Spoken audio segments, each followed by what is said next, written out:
Very good morning students. हम लोग design of tension member के बारे में पढ़ रहे थे।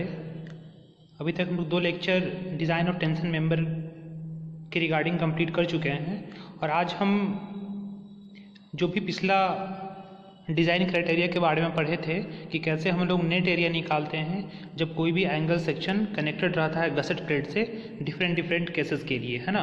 तो उसी पे बेस्ड आज एक न्यूमेरिकल के बारे में हम लोग अभी डिस्कस करने जा रहे हैं। ओके, तो जो भी आपने पिछले थ्योरेटिकल क्लास में आपने पढ़ा था उसका जो भी कॉन्सेप्ट है यहाँ पे रिवाइज होगा और आपको बिल्कुल समझ में आ जाएगा। ठीक है, पिछले बार थ्योरेटिकल चीज़ें थी इसलिए थोड़ा बहुत प्रॉब्लम हुआ भी होगा, बट अभी जो भी है जो भी पिछले के कॉन्सेप्ट थे अभी इस क्वेश्चन से हम लोग देखेंगे और आपका जो भी डाउट था वो सारा क्लियर हो जाएगा। ओके, सो चलिए स्टार्ट करते हैं लेक्चर को। देखिए, यही हमारा क्वेश्चन है।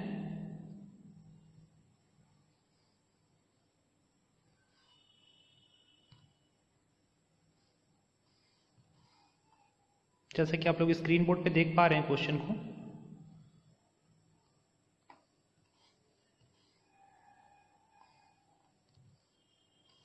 Calculate the strength of Indian standard angle section, लिखा हुआ है ना यहाँ पे 90/60/8 mm used as a tie member. देखिए, मैंने बताया था आपको जब भी क्वेश्चन में रहे टाई मेंबर तो आपको समझना है टेंशन मेंबर, क्योंकि टेंशन मेंबर को ही हम लोग टाई मेंबर कहते हैं। ठीक है, विथ, यहाँ देखिए यहाँ समझना जरूरी है, with its longer leg connected by, पहला केसेस में इसका लॉन्गर लेग जो कनेक्टेड है 16 mm diameter rivets.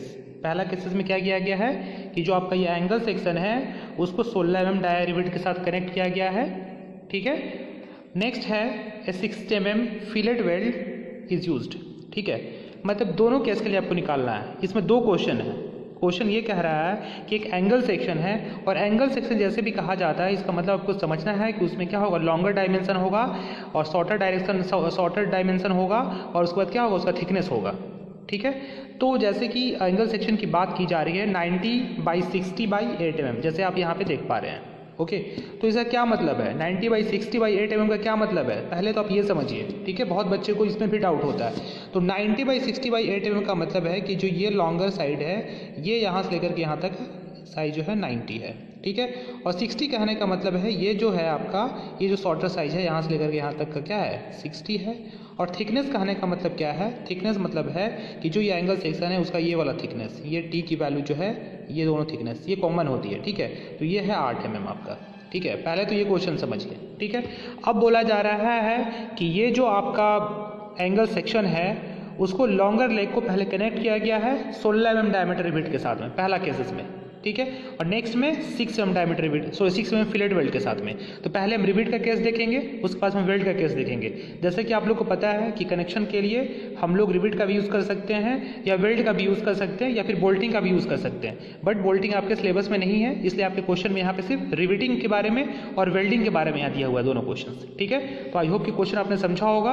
Angle section है जिसका साइज दिया हुआ है 16 mm डायमीटर रिविट के साथ कनेक्ट किया गया है, तो इस केसेस में स्ट्रेंथ निकालना है और जब 6 mm फिलेट वेल्ड के साथ कनेक्ट किया गया है उस केसेस में आपको निकालना है। ठीक है, इसका स्ट्रेंथ निकालना है। ठीक है, तो चलिए हम लोग स्टार्ट करते हैं। तो सबसे पहले यहाँ पे जैसे कि आप लोगों को पता है कि जब भी हम रिविटिंग करते हैं तो रिविटिंग करने से पहले हमको क्या करना पड़ता है, उसका ग्रॉस डाया निकालना पड़ता है। मान लो कि आपको रिविटिंग करना है और ये हमारा गसेट प्लेट है, ये वाला गसेट प्लेट है, इस गसेट प्लेट में रिविटिंग इस एंगल सेक्शन को कनेक्ट करना है ना। यही एंगल सेक्शन था ना जिसका जो लॉन्गर लेग का साइज 90 mm था, शॉर्टर लेग का साइज 60 mm था और थिकनेस की वैल्यू 8 mm थी। यहाँ भी देखिए 8 होगा और ये वाला वैल्यू भी थिकनेस का वैल्यू 8 होगा। ओके, तो सबसे पहले जब आप कनेक्ट करोगे तो कनेक्ट करने के लिए क्या करोगे, आप गसेट प्लेट में होल करोगे। सो होल करोगे तो कितना होल करोगे, रिविट का डायमीटर 16 mm है। अब आप देखिए पुराना चीज़ों को याद कीजिए कि जब मैंने बताया था कि रिविट का डाया अगर 16 mm है यानी लेस देन 25 mm है, less than equal to 25 mm, तो वहाँ पे हम लोग डाया होल निकालने के लिए 1.5 mm क्या करते हैं उसमें ऐड करते हैं। ओके, इसलिए रिविट के बारे में आप पढ़ना पहले था और वेल्ड्स के बारे में। ठीक है, क्योंकि आपको कनेक्शन नहीं समझ में आया होगा तो यहाँ पे भी आप समझ नहीं सकते हैं। ओके, सो यहाँ पे हम ग्रॉस डाया की वैल्यू निकाल लेंगे, यहाँ डी डैश दे दीजिए। ठीक है, क्योंकि इस यहाँ पे डी से यहाँ पे रिप्रेजेंट किया गया, बस इसको डी डैश दीजिए। डी मतलब ओरिजिनल जो डाया है 16 और जब इसमें हम ऐड कर देते इसको डी डैश नाम दे दीजिए, तो कितना हो गया 17.5 mm। यानी कि अब 17.5 mm का होल करेंगे हम ग्रॉस वहाँ पे करेंगे, ताकि हम वहाँ पे क्या करें, गसर प्लेट में होल कर सके। ठीक है, क्वेश्चन आप लोग समझ गए होंगे, फिगर भी आप लोग समझ रहे होंगे। ठीक है, चलिए ये चीज़ हो गया। अब आगे देखिए, नेक्स्ट काम जो होता है net sectional area of connected leg और अनकनेक्टेड लेग का निकालने का काम होता है। तो लास्ट के लेक्चर्स में मैंने आपको बताया था कि किस तरीके से हम लोग नेट सेक्शनल एरिया को कैलकुलेट करते हैं। उसके लिए फॉर्मूला मैंने बताया था, ए बराबर जब हमारा एंगल सेक्शन किस तरीके से कनेक्टेड है, एक हमारा गसेट प्लेट है और गसेट प्लेट के वन साइड में हमारा एंगल सेक्शन यहाँ पे इस तरीके से कनेक्टेड है। जब हमारा ये टी थिकनेस है और ये भी टी थिकनेस है और लॉन्गर लेग ये वाला है 90, ठीक है, और शॉर्टर लेग ये वाला जितना भी दिया हुआ है आपके क्वेश्चंस में ये ठीक इस तरीके से कनेक्टेड है। तो उसके लिए मैंने फॉर्मूला बताया था A1 = T bracket on L - D - T/2। ये मैंने आपको पहले बता दिया था। क्यों? क्योंकि यहाँ पे ऑलरेडी एक होल है, एक यहाँ पे ऑलरेडी क्या है, यहाँ पे एक होल किया गया है यहाँ पे रिविट का यूज कर करके। तो हम लोग नेट निकालने के लिए क्या करते हैं, हमारा जो डायमीटर है उसको भी घटाना पड़ता है। ठीक है, और मैंने ये भी आपको बताया था चूंकि यहाँ पे थिकनेस ऑफ प्लेट है तो आधा थिकनेस जो है हम लोग लॉन्गर लेग के साइड में, मतलब कनेक्टेड वाले पार्ट के साथ में, कनेक्टेड मतलब जो एंगल सेक्शन है गसेट प्लेट के साथ यहाँ पे कनेक्टेड है, और ये वाला पार्ट क्या है, अनकनेक्टेड है। तो आधा थिकनेस यहाँ से घटाएंगे कनेक्टेड वाले पार्ट में से, और रिमेनिंग आधा थिकनेस क्या करेंगे, कनेक्टेड में से घटाएंगे। ठीक है, तो हमारा नेट एरिया निकल जाएगा। तो क्या करेंगे, टोटल लेंथ यानी जो हमारा लॉन्गर लेग का साइज है 90 माइनस ये वाला डाया वाला वैल्यू घटा देंगे -D और माइनस थिकनेस का आधा T/2 और पूरा का क्या करेंगे, थिकनेस से मल्टीप्लाई कर देंगे। Just as a rectangle width into thickness. तो हमारा यहाँ पे नेट लेंथ निकल गया और उसे थिकनेस से इसको मल्टीप्लाई कर देंगे, just as a rectangle width into depth. तो ये हमारा निकल जाएगा A1 की वैल्यू। तो देखिए क्वेश्चन में 8 mm थिकनेस की वैल्यू दी गई है और L की वैल्यू कितनी दी गई है, 90। लॉन्गर लेग की साइज कितनी दी गई है, 90 और -D, और D याद रखिएगा यहाँ पे D हमको नेट एरिया नेट वाला लेना है, नेट डाया जो हमारा आया था, मतलब होल करने के लिए कितना आया था, 16 का रिवेट था। तो हमारा डाया ऑफ होल कितना आया था, 17.5। तो 17.5 यहाँ पे पुट कर देंगे और T/2, तो T हमारा दिया हुआ है, हमारा जो एंगल सेक्शन का थिकनेस कितना दिया हुआ 8 mm, तो 8/2 कर देंगे। अब इसको जब सॉल्व करेंगे तो ये वैल्यू आ जाएगी 548 mm²। आई होप ये चीज़ समझ में आ गया होगा। पहले भी आपने समझा होगा थ्योरेटिकल पार्ट में, बट अभी बिल्कुल प्रैक्टिकली आप समझ लीजिए किस तरीके से हम लोग निकाल रहे हैं। ठीक है, अब नेक्स्ट जो कैलकुलेशन करेंगे हम लोग gross sectional area of unconnected leg का, मतलब अनकनेक्टेड लेग का ग्रॉस सेक्शनल एरिया किस तरीके से हम लोग निकालते हैं। तो इसके लिए मैंने आपको बताया था B - T/2 इंटू T। मतलब यहाँ पे देखिए, यहाँ पे जो आपका ये जो थिकनेस वाला पार्ट है इसमें से आधा हम इसमें लेते हैं, है ना, आधा ऊपर वाले में से घटा दिए और आधा नीचे में घटा दिए। क्योंकि यहाँ पे देखिए यहाँ पे किसी भी टाइप का कोई भी यहाँ पे क्या है, रिविट नहीं है, तो यहाँ पे टी घटाने की जरूरत नहीं है। सिर्फ इसमें से हम थिकनेस घटा देंगे टोटल में से, और फिर क्या करेंगे, हमारा जब इफेक्टिव विड्थ निकल गया तो इसमें से थिकनेस से मल्टीप्लाई कर देंगे तो हमारा क्या निकल जाएगा, A2 की वैल्यू निकल जाएगी। कल मैंने आपको ये चीज़ बताया था ऑलरेडी, बट यहाँ पे भी आप समझ लीजिए, मैं बिल्कुल फिगर्स आपको बता रहा हूँ। करना यही है कि जो भी हमारा कनेक्टेड लेग है उसका नेट एरिया और अनकनेक्टेड लेग है उसका नेट एरिया कैलकुलेट करना है। ओके, तो आपको पता ही है नेट एरिया कैसे निकालते हैं। टोटल जो हमारा एरिया है उसमें से जो भी हमारा घटने वाला चीज़ है, अगर रिविट किया गया तो उसको घटा देंगे, अगर थिकनेस घटने वाला है तो थिकनेस को घटा देंगे। ठीक है, वही चीज़ यहाँ पे किया गया है। तो A2 = टोटल विड्थ में से हम लोग थिकनेस वाला पार्ट का आधा वाला पार्ट घटा दिए, पूरा नहीं घटाएंगे क्योंकि आधा ऊपर में कंसिडर कर चुके हैं कनेक्टेड लेग वाला पार्ट में, इसलिए आधा को हम यहाँ पे घटाएंगे। ठीक है, B - T/2 और उसके बाद क्या करेंगे हम लोग, थिकनेस से मल्टीप्लाई कर देंगे। तो आपका देखिए T का वैल्यू 8 है और B के वैल्यू 60 है, क्वेश्चन में दी गई है। क्योंकि हमारा जो साइज था प्लेट का 90 इंटू कितना था, 60/8, और मैंने आपको बताया था कि 90 लॉन्गर लेग को रिप्रेजेंट करता है और 60 शॉर्टर लेग को, और जो हमारा 8 है वो थिकनेस को रिप्रेजेंट करता है। ये मैंने आपको बताया था पहले। और T/2 कर देंगे। जब इसको आप सॉल्व करेंगे, यहाँ तक आई होप कि आपने समझा होगा।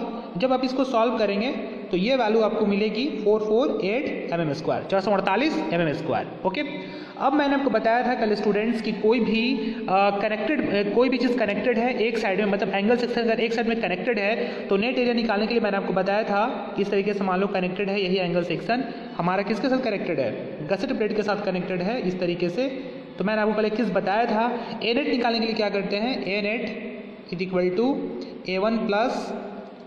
A1 + K times of A2, ये चीज़ मैंने आपको बताया था। अब यही जो यहाँ पे K है स्टूडेंट्स, यही जो यहाँ पे K है इसको रिडक्शन फैक्टर कहते हैं। क्या कहते हैं? रिडक्शन फैक्टर कहते हैं। और रिडक्शन फैक्टर कैसे निकालते हैं इस केसेस में? जब एंगल सेक्शन, ये गसेट प्लेट है रेड वाला, ठीक है, गसेट प्लेट के एक साइड कनेक्टेड है, इसके लिए कैसे निकालते हैं K की वैल्यू?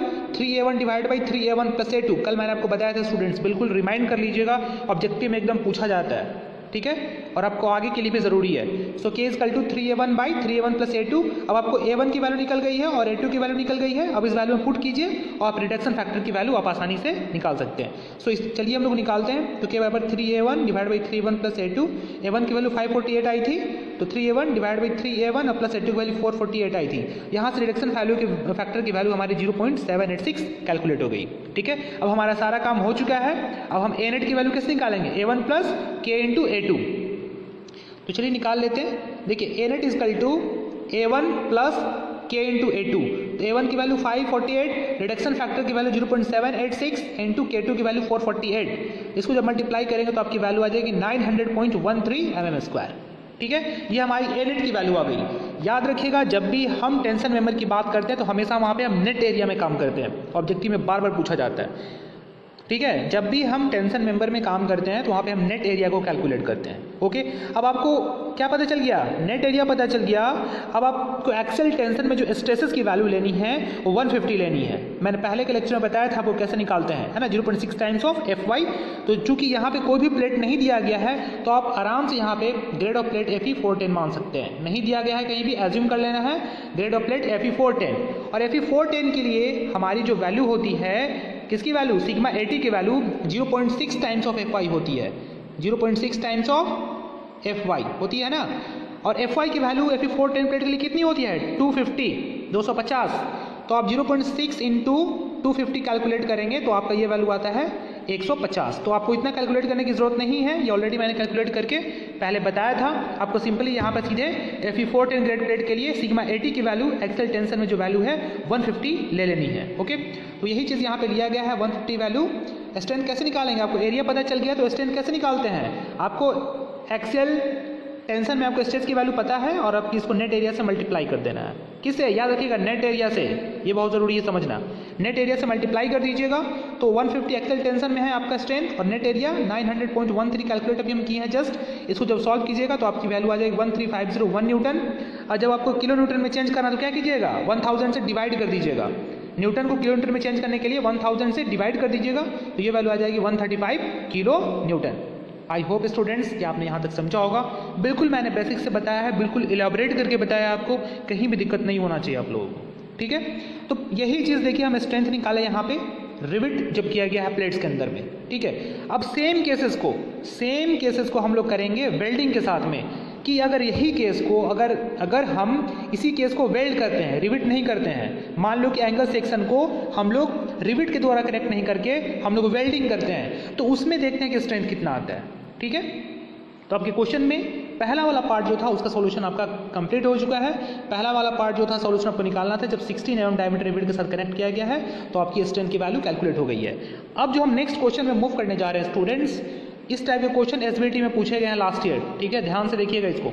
6 mm फिलेट वेल्ड, अब 6 mm का फिलेट वेल्ड किया गया है, इसके लिए स्ट्रेंथ की वैल्यू कितनी होगी? नेक्स्ट क्वेश्चन की ओर हम अभी क्या करेंगे? मूव करेंगे।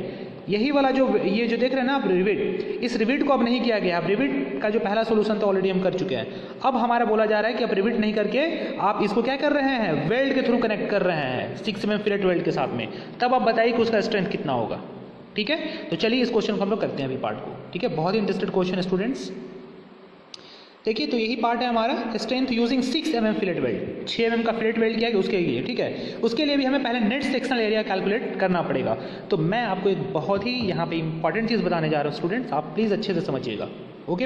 अब बताइए आप स्टूडेंट्स, यहाँ पे जब आपका ये रिविट किया ही नहीं गया है, आपको पता है कि जब हम वेल्डिंग करते हैं तो किसी भी टाइप का कोई भी होल नहीं करते हैं, किसी भी टाइप का कोई भी होल गसेट प्लेट में नहीं करते हैं हम लोग जब हम वेल्डिंग करते हैं। क्या वेल्डिंग में होल किया जाता है? नहीं किया जाता है वेल्डिंग्स में होल, ठीक है।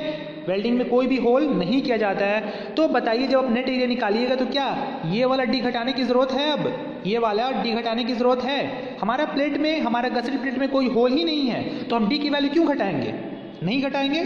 आई होप कि आप समझ गए होंगे ऑलरेडी। वेल्डिंग तो आप लोग बहुत अच्छे से पढ़े हैं और आप लोग काफ़ी समझदार हैं। कि वेल्डिंग में कभी भी वहाँ पे होल नहीं किया जाता है, ठीक है।